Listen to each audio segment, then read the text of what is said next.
पुढे जाऊ काय? हा जाऊ पुढे.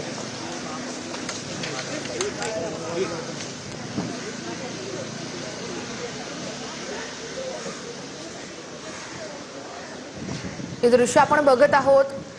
मनसेचे नेते संदीप देशपांडे आणि ठाकरे सेनेच्या नेत्या किशोरी पेडणेकर या आता दादर परिसरामध्ये दाखल झालेले आहेत. पांढऱ्या पट्टीवरून जो वाद निर्माण झालेला आहे त्याच अनुषंगाने आता किशोरी पेडणेकर आणि संदीप देशपांडे यांच्यामध्ये संवाद होत असल्याची ही दृश्य आपण बघत आहोत.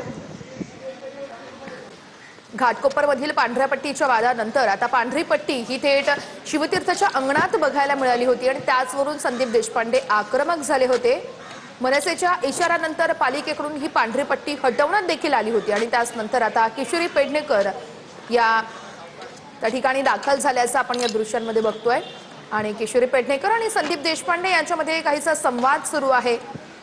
पांढऱ्या पट्टीवरून नेमकी या ठिकाणी काय चर्चा होतीये ते पाहणं अतिशय महत्त्वाचं आहे. संदीप देशपांडे आणि किशोरी पेडणेकर आपण बघतोय मनसेच्या इशाऱ्यानंतर ती पांढरी पट्टी खरं तर हटवण्यात आली आहे. पांढरी पट्टी हे सांस्कृतिक दहशतवाद मानतो असं संदीप देशपांडे यांनी म्हटलं होतं. मनसे आक्रमक झालेली आहे. घाटकोपरमध्ये देखील मनसेकडून आवाज उठवण्यात आला होता आणि त्याच नंतर आता दादरमधील पांढऱ्या पट्टीचा वाद उफाळलेला आहे आणि त्याच ठिकाणी किशोरी पेडणेकर पोहोचतायत. पोलीस बंदोबस्त देखील या ठिकाणी तैनात आहे. दादर भागामध्ये पांढरी पट्टीवरून संदीप देशपांडे आणि अर्थातच मनसे आक्रमक झालेले आहे. सकाळपासूनच आपण बघितलं मनसेच्या इशाऱ्यानंतर पालिकेकडून पांढरी पट्टी ही हटवण्यात आलेली आहे. मुंबईच्या माजी महापौर आणि विद्यमान विरोधी पक्षनेत्या किशोरी पेडणेकर या दादरला घटनास्थळी आलेल्या आहेत.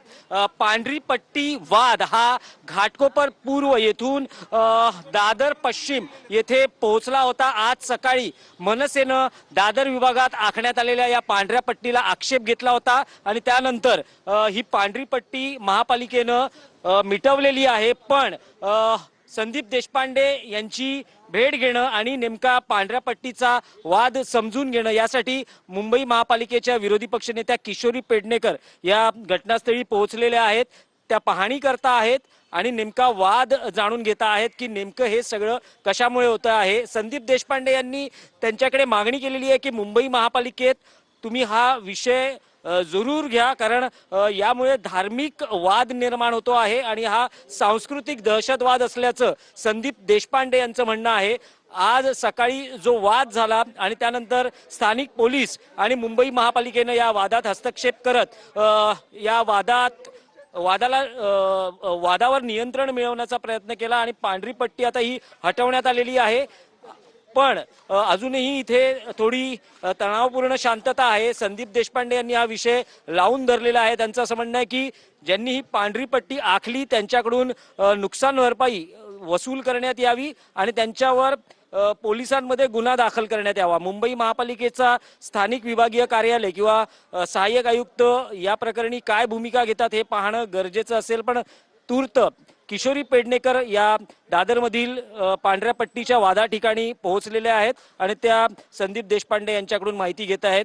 आपण त्यांच्याकडून जाणून घेणार आहोत की नेमकं आता त्यांचं या प्रकरणी पुढचं पाऊल किंवा त्यांची भूमिका काय असणार आहे. दोन्ही नेते समोरासमोर आहेत, संदीपजी आणि किशोरीजी.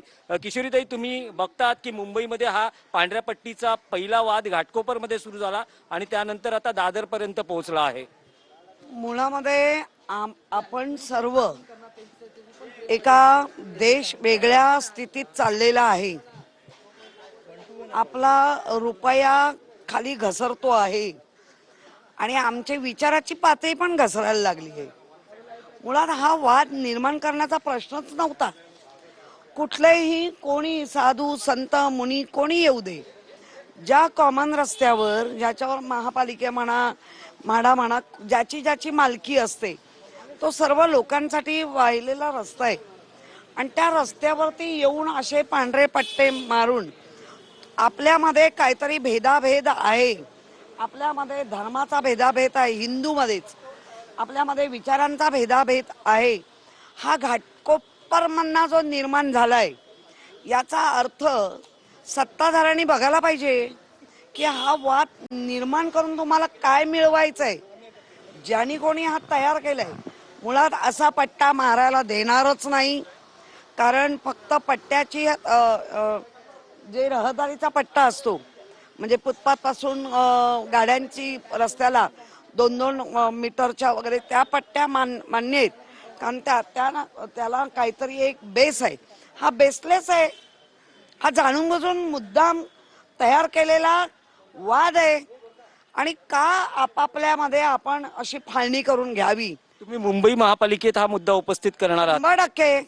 100% म्हणजे मुंबई महानगरपालिकेच्या हद्दीत अशा गोष्टी घडायला लागल्या आणि फक्त हिंदू धर्मामध्ये भेदाभेदी व्हायला लागली तर जय श्रीराम नक्की कोणी म्हणायचं मग? म्हणजे कोणामध्ये तुम्ही दरी उभी करताय हा प्रश्न आहे. नाही, पण संदीप देशपांडे यांचं म्हणणं आहे की ही नुकसान भरपाई वसूल झाली पाहिजे आणि ज्यांनी ही पट्टी आखली त्यांच्यावर गुन्हाही नोंदवला. हा रोडला ज्यांनी विद्रुपीकरण केलंय मुळात मुद्दाम त्यांच्यावर तर गुन्हा दाखल झाला पाहिजे. त्याचप्रमाणे याला कोणी परवानगी दिलेली नाही. त्यामुळे हे गुन्हे दाखल होऊन त्यांच्यावरती रोड खराब केला म्हणून डॅमेज ते केलं पाहिजे. पण एक स्थानिक नागरिकांचं मराठी भाषिकांचं असं म्हणणं होतं की इथे जैन धर्मगुरू असतील किंवा जैन धर्मवासी असतील, आपण इथे मागे त्यांचं मंदिर पाहतो आहोत, अस्वच्छता किंवा त्या बाबतीतलेही प्रकार होत आहेत. त्यांना ध्वनी प्रदूषणाचाही अनेकदा त्रास होतोय, अस्वच्छतेचाही त्रास होतोय. नाही, मुळामध्ये इथल्या नागरिकांना मी सर्वांनाच सांगेन म्हणजे सर्व धर्म समभाव आपण जर म्हणत असू इथे सगळेच जैन धर्मांच्या गुरूंनी असं सांगितलंय का? तर मला असं वाटतं एकंदर जे गुरु असतात ते नाही करणार, पण यांच्यामधले महागुरू आहेत ते असे उचापती करतायत. ह्या उचापती आहेत. हल्ली उचापती फारच वाढले आहेत. मग त्या ऐन वॉर्डपासूनच उचापती चालू झालेत असं मला म्हणायचं. ते आता उचापती कोण आहे ते शोधले पाहिजे आणि यांच्यावरती कारवाई केली पाहिजे.